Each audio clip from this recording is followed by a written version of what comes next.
All right. Hey, everybody. Welcome to another episode of the Remarkable Coach podcast. I'm your host, Michael Pacheco, and today with me, I have Stan Peake. Stan, am I pronouncing your last name right? I forgot to ask before we hit record. You are, yeah, absolutely. Yeah, bang on. Thank you, Michael. Beauty. Pleasure to be here. Beauty. So Stan is a 7-time entrepreneur, 4-time best-selling author, and a TEDx speaker on a mission to help 1 million leaders discover their potential. Stan, welcome to the podcast, bud. Thank you so much. It's a pleasure. You've had some great guests so far. And as we're getting closer to episode 50, I hope we just keep building on your success. Awesome. Yeah, it's been fun, and we're definitely very blessed to have some amazing coaches like yourself on the podcast. The way I like to open up is just kind of have you tell us a little bit about yourself, who you are, why coaching. Have a go. Absolutely.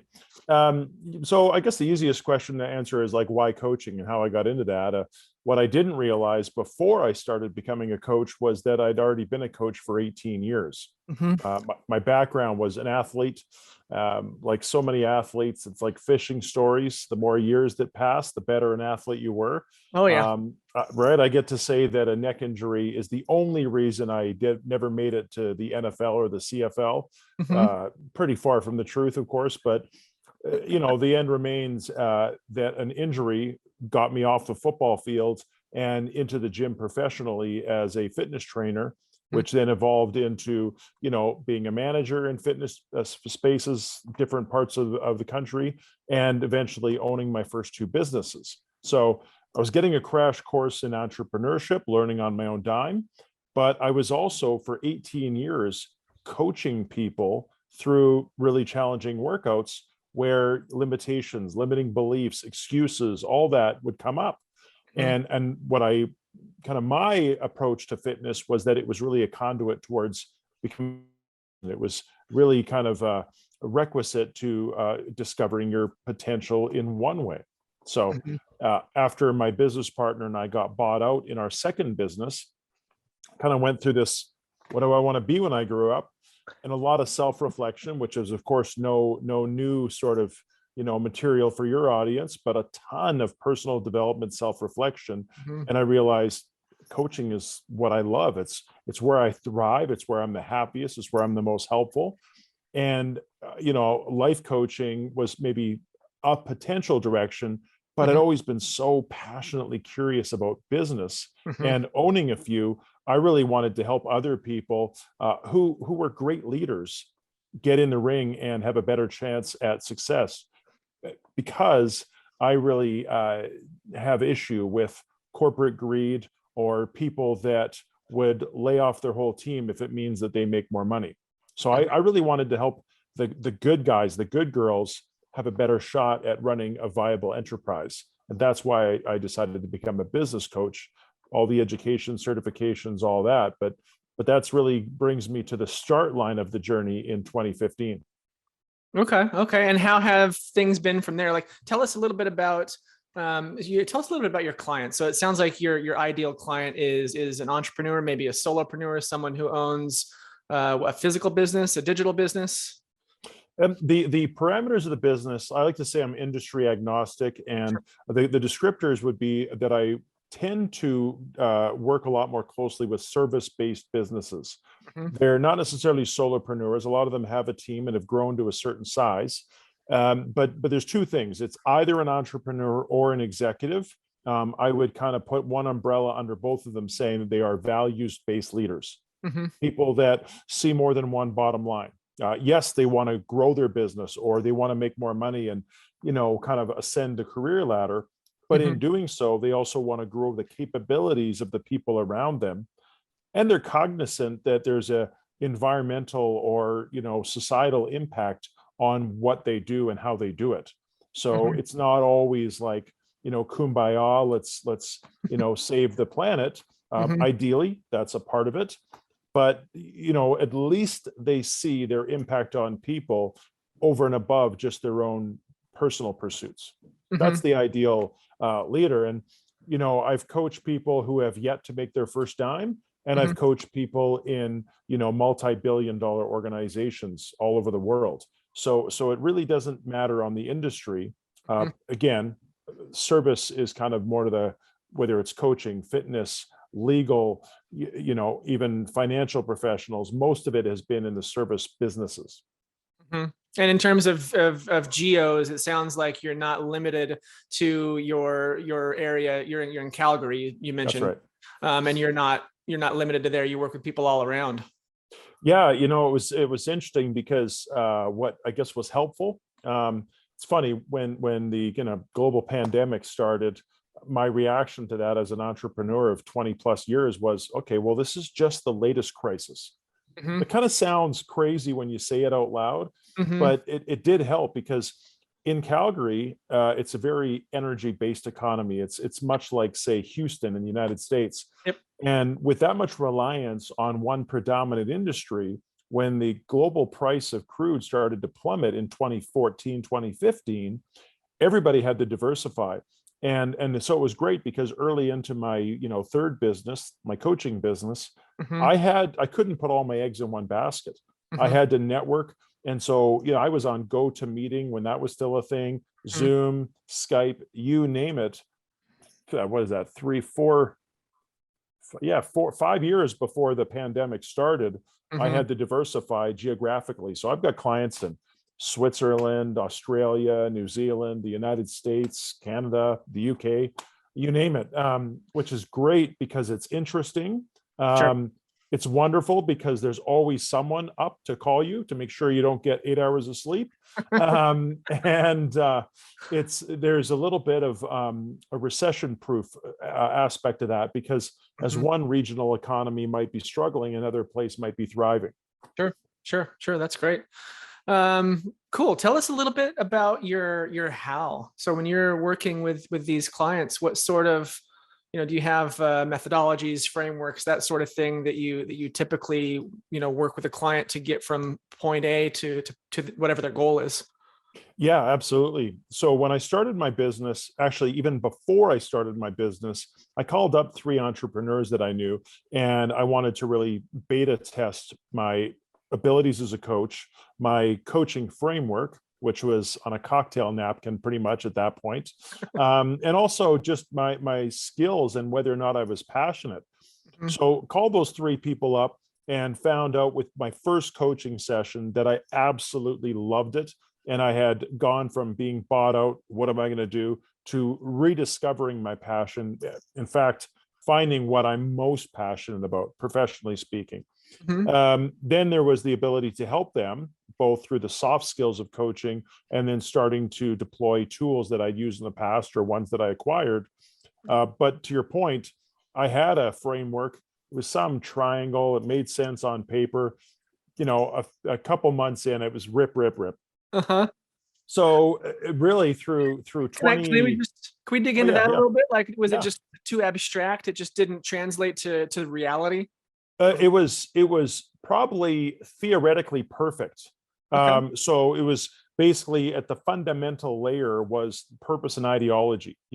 Let's help you get in touch with your why. Let's really find out your purpose, your long-term envisioned future. Where are we going in the next 10 to 30 years? What are your core values? Uh-huh. And so I stand by that today. The companies, if you want to look at, Jim Collins, Good to Great, you want to look at any of these really, if there's a playbook for how to run a sustainable business, the ideological layer, your culture is still the foundational bedrock. Mm-hmm. The reason I had to pivot, I didn't take that out, no way. But what I understood, especially when I worked with early stage startups, is they didn't have the runway. They didn't have the cash reserves to build this sustainable culture and then get to, the next stage. Mm-hmm. So what I had to do for the early stage entrepreneurs is build the framework brick by brick, but I also had to find them some early cash flow wins, whether that's, their sales pipeline or their conversion or, helping them become more clear on their value proposition. So I kind of had to help them win 2 battles at once, the cash flow battle and also building a sustainable, good to great type of organization. So that was the pivot. It wasn't completely obsolete. Sure. Yeah. That tracks for new businesses. It's super important. You have to have Jim Collins. You have to have the right seats on the bus, and you also need to find leverage, right, to make sure that there is cash flow so that you can still be in business next month. That's exactly right. I mean, if I did a program, I've gone back to school many times. I think leaders are readers. It's always important to keep the axe sharp and acquire new skills, new knowledge, test what you think you know. But it was interesting when I did a program in entrepreneurship and innovation at Harvard. Their golden rule is, you think, okay, Harvard, this is going to be super academic. No, it's the golden rule is don't run out of cash, time, or trust. Simple but profound. And really that's the game for entrepreneurs is figure out your business before you run out of cash. That's great. And I think that's an important takeaway for our listeners as well. It's just, don't make it more complicated than you need to. Sometimes exactly. Yeah, when you look at business today, and you've got global companies that are elbow deep in SaaS and data mining and all that, and there are profound insights like data is the new dollar, as they say. But if you're a 2-person startup, you really don't need that much of a data strategy unless you're a software company. Or, right. In the B2B space in software. If you're in the service business, if you're trading time for money, you need a way to make sure that you leverage up as much value as you can create. And you need to find a way to get in front of as many people that match your ideal customer avatar as possible. It doesn't have to be more complicated than that in the early stages. Yeah, you need the rubber to hit the road and hold off on the theoretical stuff until you grow, above 7 figures, right? Yeah, right. Yeah, those complexities are reserved for future state problems. And that's one of the things I try to encourage people is let's go get you a better set of problems. Let's move from a cash flow problem to a capacity problem. And then when we tackle that capacity problem, you need more people. Let's move to a culture problem and how you onboard and develop the right people, the right fit, as you say, right person, right seat on the bus. Yeah, that's great. So I interrupted you in your story earlier. Let's circle back to that. You tore up the perfect, the theoretically perfect model on the napkin. Right. And so as a coach or any other service provider for that matter, I'm a firm believer that one of the things we have to figure out early in our business is not just how to sell and who to sell to, but what outcomes we create. There's a lot of coaches that aren't great. They just, oh crap, I'm laid off, I need income, I'm a coach. That's not a great coach. They might become a great coach, but that's not that why is not going to create a great coach, right? So I say that because I in 2019 there were 2 million coaches on LinkedIn, and in late 2020 there were 6.7 million coaches on LinkedIn. That is unsustainable, explosive growth with no quality control, because as you know, coaching is an unregulated industry. Yes, you've got the ICF, you've got CTI, you've got other frameworks, you've got, stakeholder-centered coaching with Marshall Goldsmith, and you've got Maxwell coaches. You got lots of options for quality, but you have nowhere that says you cannot coach one client unless you pass this exam and are licensed and. Sure. So that's why I share that. But long story short, when we get back to it, really trying to figure out what outcomes that I created. And so that's where data started to become, important. But it wasn't, abstract data. It was, what are their goals? How am I measuring success with the clients? And what are we achieving? So early on, what I came to realize that there's all kinds of reasons someone might hire a coach.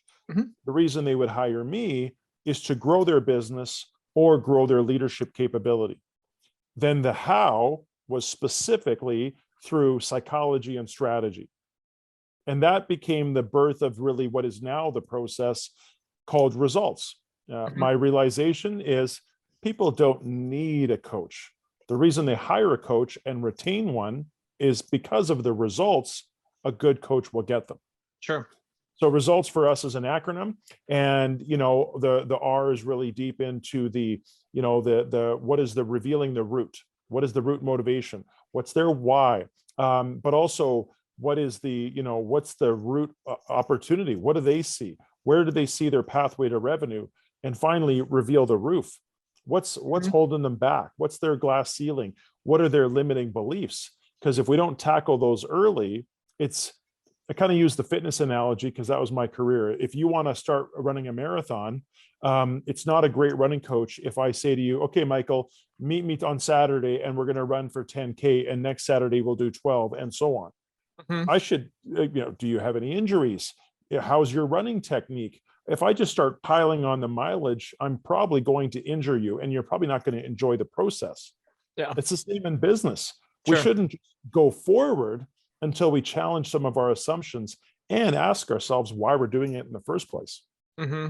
Yeah, I love that. I mean, you hear a lot of those analogies to fitness, and I think it's common because it tracks. It just makes sense, right? It's easy to understand, and it's as close to a perfect analogy as you can get. I think in business and in health, if you go from couch to 10K overnight, you're coming back with an injury of some kind.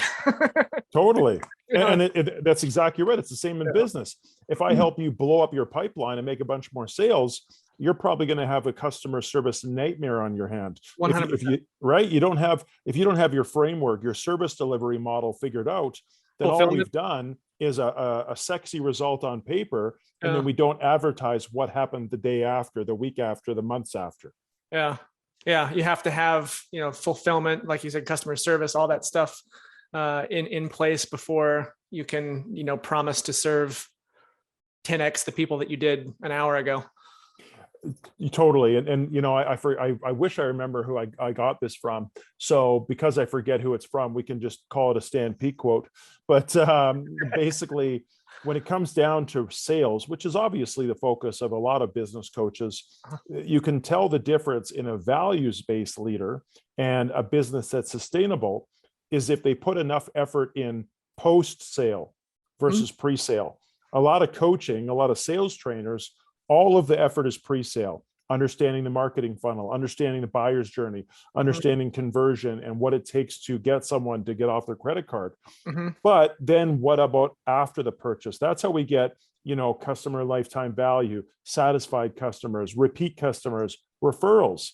And that if we get more customer lifetime value and more referrals, that drives down the cost of our marketing because we grow our base and don't have a revolving door we have to keep replacing. Yeah, I love it. I love it. What does a typical engagement with you look like? So really I wouldn't say that I'm in the behavior change business, but that being said, I'm hired to change a result or change a trajectory. So when people do sign on with me as their coach, then they are signing up to a 6-month process of typically weekly coaching. And again, depending on their goals, a series of exercises and tools and frameworks to help them get to where they want and need to go. So what I do before I begin any engagement is I clarify the scope of work. Okay, Michael, you said you wanted to grow your business. Here's how you're defining success. Here's what you personally need in terms of your, leadership repertoire or your toolkit of skills. And so then I would say, so that coaching isn't an ambiguous process, that can create anxiety. I want someone to understand, okay, these are my goals. This is how we're going to measure success. And this is our pathway, our strategy on how we're going to get there. When people understand that, they are signing up for a roadmap that really is a kind of co-creative process. And with that being said, I would say that my coaching style and the style of our coaches that we have through FSQ Consulting is that of a blend. It's not pure coaching. It's pure coaching mixed in with some consulting, i.e., we're going to ask questions with the ultimate goal that the client, it comes with their own discoveries and their own conclusions. But, I think a lot of times people hire a business coach because they're hoping to leverage expertise and lived experience, and they want to get there sooner. That's one of the ways we measure ROI, not just the impact on the P&L, but can we get you to these success milestones sooner? Yeah. Yeah. Nice. Tell us about some of your successes that you've had with clients in the past.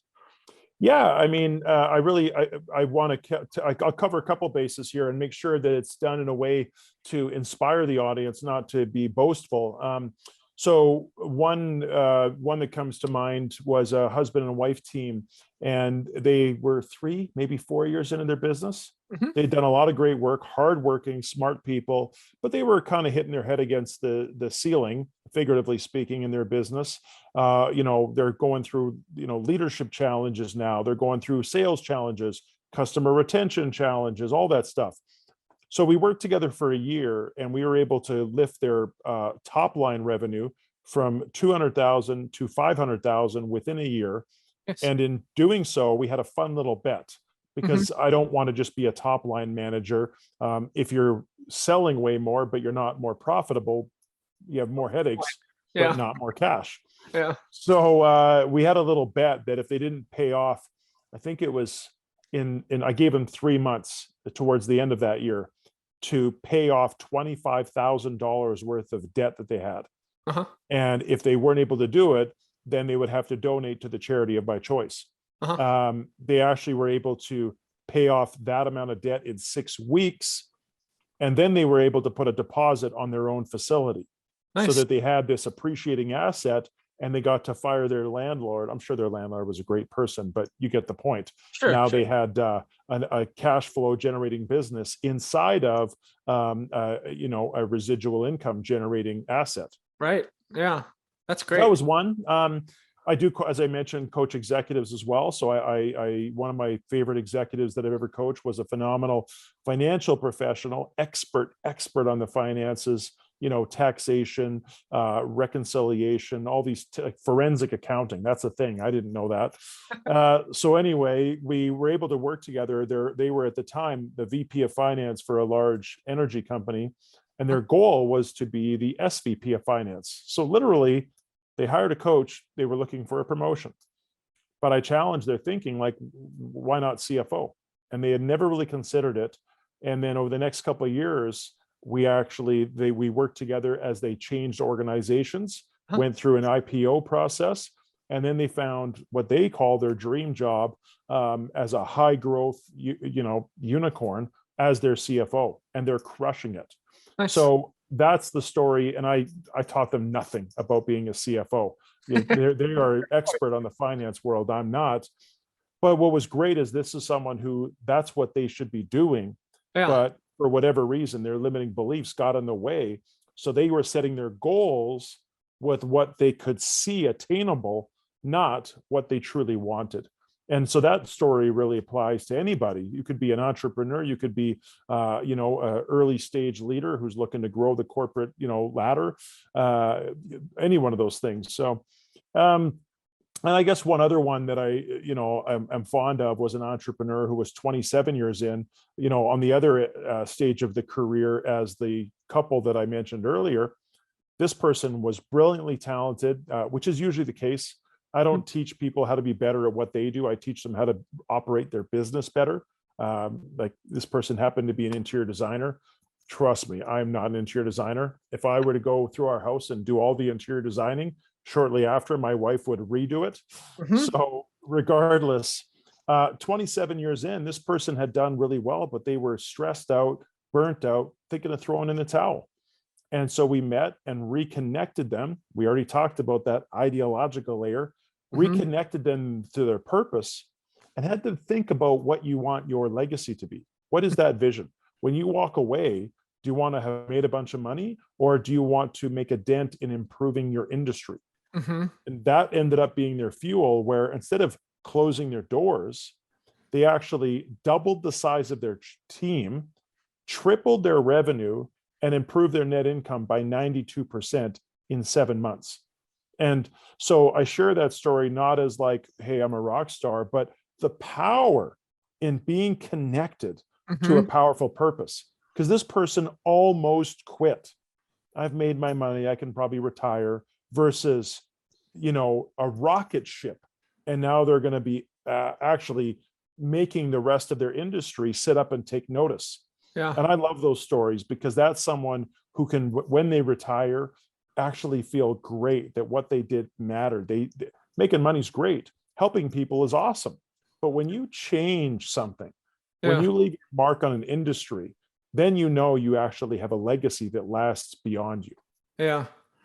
So as you're working with these folks, or with the VP who then became CFO of the unicorn startup, what sort of, I mean, this is all, you're just reframing their mindset, right? Here, this is what's possible. You can do this, right? What kind of, I mean, how do you work with these people to help with that reframe? So a couple of things. I do use tools like, for instance, with executives, I typically almost always use a 360-degree leadership peer review. Sure. Sometimes that's good because with 360, a lot of I'm sure you are, and a lot of your listeners are aware of something called the Johari window. I'll send you an example. We can include it in the show notes.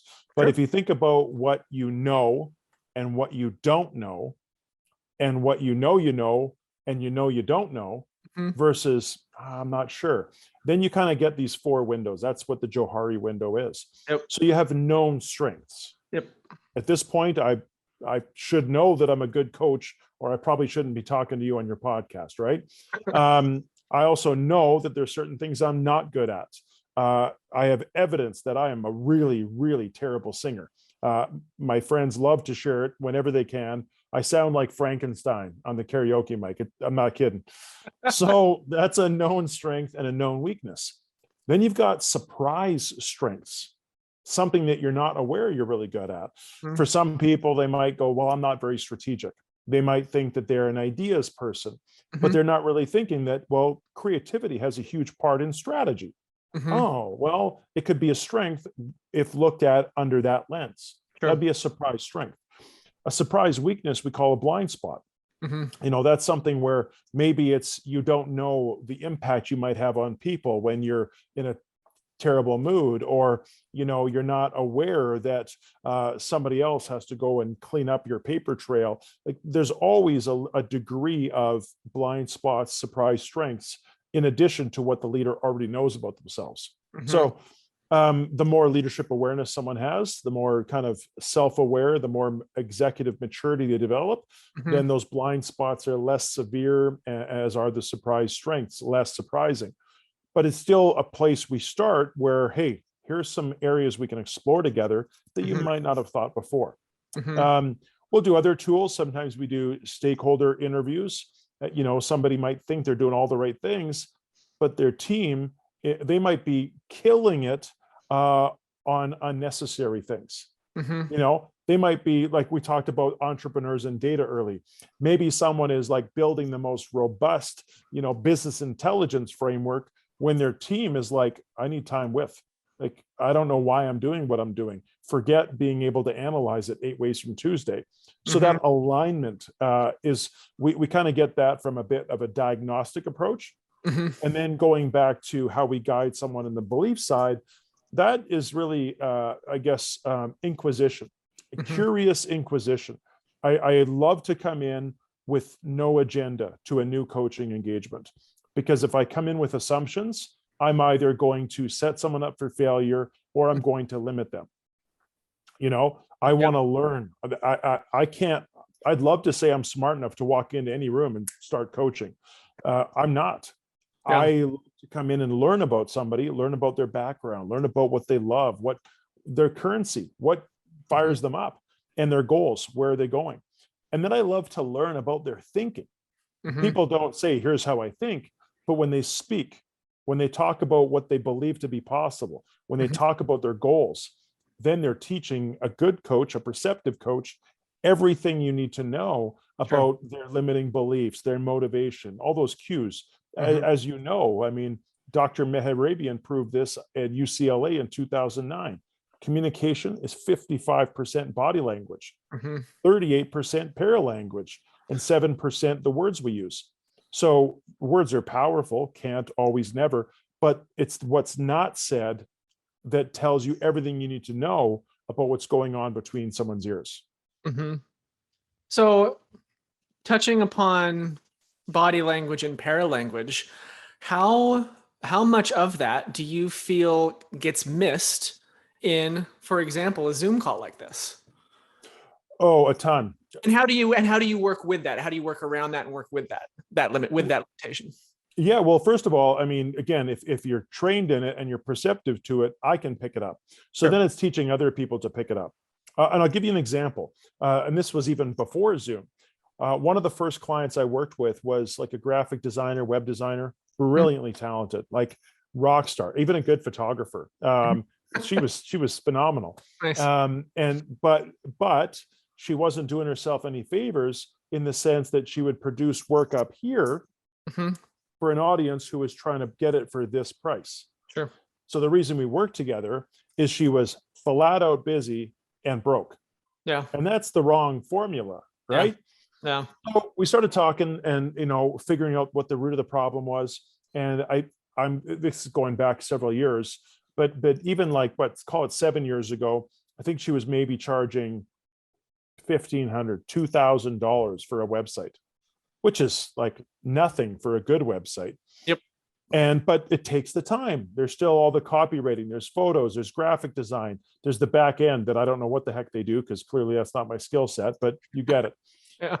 So we went through this exercise where just in terms of that body language and the tension, and I got her to say, I want you to picture close your eyes and picture your most picky client, the one that never is good enough and always rakes you over the coals for price. What can you charge for a website? Open your eyes, tell me. And she said $2,500. Okay, great. Close your eyes again. I want you to picture your 3 kids.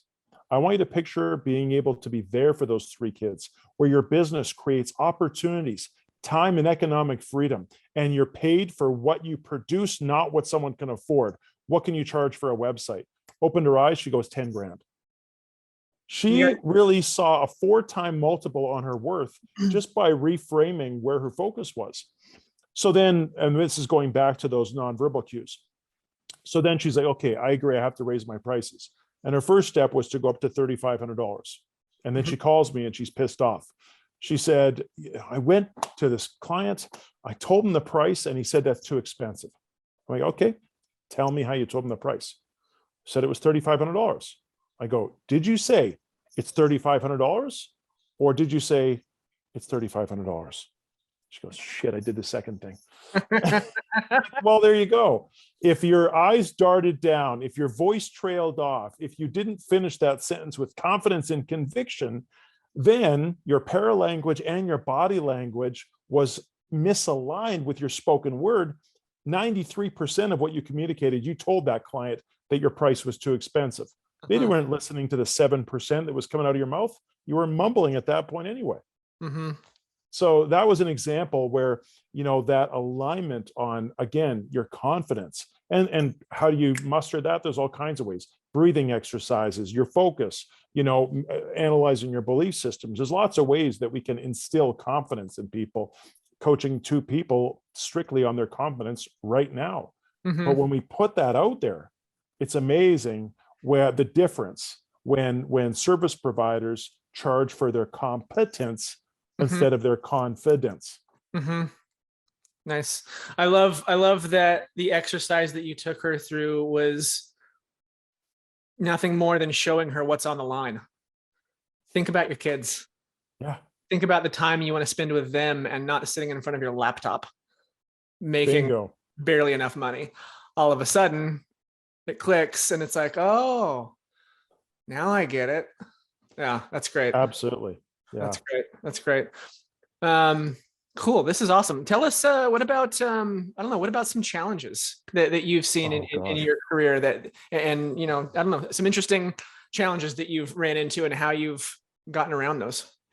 I'm glad you asked that question because what we were talking about before we hit record is kind of habits, mindsets, things that help you make you more successful. Really, if I were to think about a story or a theme that permeates my career, if not my life, it's really about not wasting any failure or not wasting any success. Mm-hmm. Let's start with not wasting any success. And if you're going to have any success, you have had failure. Mm-hmm. Anyone that says otherwise is full of it or hasn't actually experienced that much success.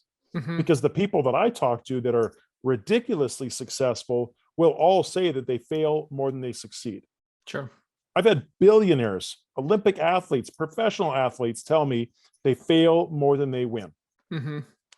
So if that's from the people who are on podiums and making more money than whatever, and names and lights, like if you just think about an extraterrestrial level of success, Mm-hmm. and they say they fail more than they win, Mm-hmm. then the rest of us, if we don't fail more than we win, it's because we're too afraid to put ourselves in the arena, Not taking enough risk. not taking enough risks. So to that end, oh my God, we don't have enough showtime to talk about all my failures, but some of my more epic ones. I was shot down by the Dalai Lama. That was a fun one. Okay. Trying to interview him for a book, but why not? Like the Dalai Lama, the Obamas, they're not calling me. So I Sure. reached out to them. Sure. In fact, like there are some people who I will not name on the podcast because I don't want to have their inboxes full. But there's definitely some people who, New York Times bestselling authors, famous thought leaders who I now have a decent relationship with, who I reached out and they reached back. Uh-huh. But they weren't calling me. Uh-huh. So, you first of all, if anybody just takes one thing away from the show, is failure's not fatal. I know that sounds cliche, it's been said before, but my opinion, most people who aren't where they want to be in life Mm-hmm. aren't failing enough. Mm-hmm. Because every failure does two things for you. It teaches you, number one, even in a vacuum, like when you fail, even if you're not getting feedback from the person who didn't hire you as a coach or didn't bring you on as a speaker, Mm-hmm. when you fail, there's still reflection that occurs. Sure. And we analyze our input, right? What could I have done better? What could I have done differently? So you're already improving. Yeah, you're already iterating without even people giving you the feedback. Sometimes you do get feedback, and that helps even more. Mm-hmm. Other famous, like not famous, but other kind of epic failures. When I was bought out of my second business and I started my coaching business, I had a very small kind of, nest egg to really was my cash flow runway. We talked about that. Mm-hmm. And it's all about the get out there. As I was getting out there as hard as I could. A couple times I went to 3 networking events in one day. I was grinding, right? That's exhausting. Oh, it is absolutely exhausting. Like I always joke that, in the 90s, the only people that went to networking events are salespeople. And now you got people that are job seekers, you got entrepreneurs, you got executives, because it's just what you're supposed to do. And the world thinks of it differently. Yeah. So I was absolutely going places that I didn't know anybody, and just trying to change that I didn't know anybody to get, more opportunities. But in that time frame, while I was burning through cash as slow as possible, I broke my back in a mountain biking accident and I was in the hospital for 8 days. So now I'm burning through with no extra revenue coming in. So I had to get out there. I had my wife on the second day. The doctor said, "You're not going to be working for a while." Like, my bank account begs to differ. So I had my wife bring my laptop to the hospital on day 2, and I was dictating emails. Bless her. Thank you, honey. I was able to line up a discovery call with a client. I'm like, "Can you meet me at this Tim Hortons?" It was the only place I could walk to near my house, because I had to wear this brace where I couldn't turn my head, so I couldn't shoulder check, which meant I couldn't drive for 3 months. Sure. Right. So she's like, "Well, okay, I'll meet you there. I'll be wearing a pink jacket so you recognize me." I'm like, "Okay, perfect. I'll wear my back brace so you recognize me." She thought I was kidding. I'm like, "No, this is me." Oh man, financial failure. Like I've had a lot of financial failure. I told you, I broke the golden rule, running out of cash. I've done it several times. But what I learned through that, by breaking my back, by running out of cash, the great thing that happened was I got absolutely panic desperate, like hating where I wanted to be, having anxiety, almost like I have had a couple panic attacks.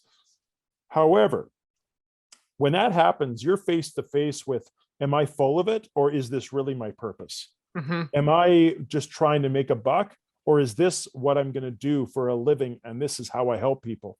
And regardless of the financial challenges, I couldn't quit. Call me stubborn, but I just think I found it and I couldn't let it go. Yeah. Kind of like when you find the one, when you find your spouse, Sure. you're going to get through some stuff that if you were dating and you didn't love them as much as you did, well, you would have broken up with them for way less. But when you find that person, you'll put up with all kinds of stuff. Like my wife puts up with my OCD about how the utensils are arranged in the dishwasher, for instance. My wife and I, real quick, my wife and I first started dating like the day that I started dialysis. I have a kidney transplant. She's Okay. she's an angel. Wow. Yeah.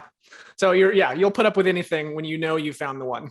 Absolutely. Well, and I mean, we were talking about sports beforehand. I'm a like lifelong Buffalo Bills fan. So wouldn't you know it, I marry a Miami Dolphins fan. And I'm a Flames fan and she's a Edmonton Oilers fan. Like, Oof. how does that happen? No bueno. Yeah, right? No bueno was right. So again, there's been a ton of failure. What I do try to do now is incorporate a little bit of data into that failure just to make sure I'm trying enough. Because if I'm not getting the results I want, then I have to look backwards. Really quick, I like to break sales down into 3 phases: input, throughput, output, i.e. your prospecting, your pipeline, and your production. So if I'm not landing enough business, what's in my hopper? And if there's not enough there, well, I know the only thing I can do is go reach out, whether that's sending cold emails, cold LinkedIn, cold call, go to networking events, call up former clients, tell people that I know what I do for a living, market, do anything to increase the number of opportunities. So Be on a really, podcast. yeah, exactly. Absolutely. Which again, thank you. And that's all part of the process. Sure. So failure is inevitable, because if there's 100 opportunities, you're not going to have 100 new clients. I couldn't take 100 new clients. Even with the team we have, it would be hard to satisfy 100 new clients. But of 100 people, 80 might not care about what I'm doing or have the problems that I help people solve, and so on and so forth. So failure is inevitable. And what I love about failure is if you do enough of it, you don't take it personally. If I really wanted to get on a podcast and I reach out to you and you go, no, you're not a fit, I'm going to take it personally. But if you're one of 30 podcast hosts that I reach out to and you say no, and if you say yes, it's way easier to just move on to the next. And not in a way that you don't care. I really don't like the notion that sales is a numbers game. Sales is a very personal service. You're helping people, solve problems, but you have to do it at scale in order to create a business. Yeah, there's a phrase that I really like that I think will resonate with you in terms of what we're talking about here, and that's engaged indifference. Oh, I like that. Right? I like that. And like you said, like you have to be engaged, but you also have to be indifferent of the outcome. It's about the process and not the outcome for one specific thing, like for one specific podcast. If you're not a good fit, you're not a good fit. It's fine. Move on. And continue to be engaged with the process and trust the process and be indifferent about the individual outcomes of it. I love that so much. I'm going to attribute that to you for as long as possible. And if I forget, then that's going to be my quote. But no, it's true. Like, in terms of engaged indifference, that's how I approach conferences too. I know because I'm tracking it so far. Here we are. I don't know when this will come out, but it's February 17th when we're recording this. Yeah. And so far in the first, 48 days of the year, I've applied to speak at 25 conferences. Well done. That's what I mean about how I fail more than most people you're ever going to meet. Yeah. But that's how I develop it's okay, it's only failure approach. Yeah. Confidence is not always, inherent. I struggled with confidence. I had to build it. And one thing that really helped with confidence is not taking failure or rejection personally. Yeah. Engage in difference. I really, really love that. Yeah, I wish I could take credit for it. I actually got it from one of my coaches, a guy by the name of Doug Holt. Okay, brought that up to me. So, but it's very, very quickly became a favorite phrase because it absolutely it tracks on so many levels. Stan, I want to be respectful of your time. I know we're kind of coming up on the end of the hour here. You have a book offer for our viewers and listeners. Yes, a book offer with a catch. So as we talked about before, I've written 7 books, including 4 bestsellers. One book that I wrote I was inspired to really, I'm sure a lot of your coaches have been, and a lot of coaches throughout the world are really inspired to think about what makes the high performers different. I believe that success, the principles involved in success, say to be a successful podcast host or a successful entrepreneur or successful coach or successful husband, father, whatever, it's all the same. So I wrote a book called Success is a System. And I took my own philosophies, what I learned from the giants, and what I learned from interviewing hundreds of people over the years, from entrepreneurs, executives, again, athletes, you name it. And I broke it down into mindsets, habits, you know, the ability to find your purpose, all that. It's a page a day reader. You can read it, the whole thing, in less than an hour, or you could decide to really resonate with the couple minutes that you have. But the offer is any one of your listeners who emails me at stan@getsuccessfaster.com, Stan, STAN, at getsuccessfaster.com. I'm going to email you a PDF copy of that book. It's not one of those, and then I'm going to spam you. Not at all. I'm just going to send you the book. One condition, though, share it with someone else. I'd rather give away 2 books. So I know that everyone that emails me is going to get a copy. It's a PDF copy, but I want them to forward it to at least one person or as many as they want. The book was already a bestseller. You know, I don't make my money off of books, but that's a way that I can help inspire more people, because I already told you that I'm trying to reach 1 million. So I'd love to share that with your audience, as long as they share it with their audience. Love it. And you don't even have to sign up for an email list. That's folks. right. That's Get right. over there. You get it. No catch. No catch. Get your email client and send them an email right now. We'll throw your email address in the show notes as well. Stan, this has been a pleasure. Thank you so much for joining us here. Is there anything else that we didn't touch upon that you want to talk about before we wrap up? You know, I guess just in terms of, you know, those people that are coaches, I message 2 messages. One for the coaches in this audience, and I'm sure given the nature of your show, you have a lot of coaches that listen. One is, you know, let's all do our part to lift the industry. I have a reverence for this industry. I talked before about how coaching is exploding. That's a good thing, as long as people enter it with the hopes and ambitions of being of best service as possible to their clients. So I believe in abundance. 5 million, 50 million coaches out there is a good thing if we all have reverence for the industry. And the second thing is really for those people who are considering a coach, do your due diligence. A good coach has a good coach. Here you're interviewing coaches, and you talked about your coach or coaches that you've hired in the past. You're walking the talk. That's the point. I've had great coaches. That's how we learn. That's how we get better. That's how we hold ourselves accountable. So if you're considering working with a coach, do your due diligence, ask them who their coach is, and ask them how they have helped someone else with your goals and your challenges. But those are my 2 asks of your audience. If I'm going to ask anything, I also want to follow up and say thank you to those of you that took the time to listen. And most of all, Michael, thank you so much for your time and for having me as a guest. Yeah, it's been a pleasure. At Boxer, you know, we call ourselves we help the helpers, is what we say. So we're an agency. We work with coaches. We help the helpers, and so we're, you know, doing our part as well to kind of lift up everybody. And it's exciting for me to be able to do this work and have these great conversations with people just like you, Stan. So thank you for joining us, and thank you to our listeners and viewers for listening and viewing respectively. And this has been the Remarkable Coach podcast. I'm your host, Michael Pacheco. Thank you, Stan Peake. Cheers. Take care. Thank you.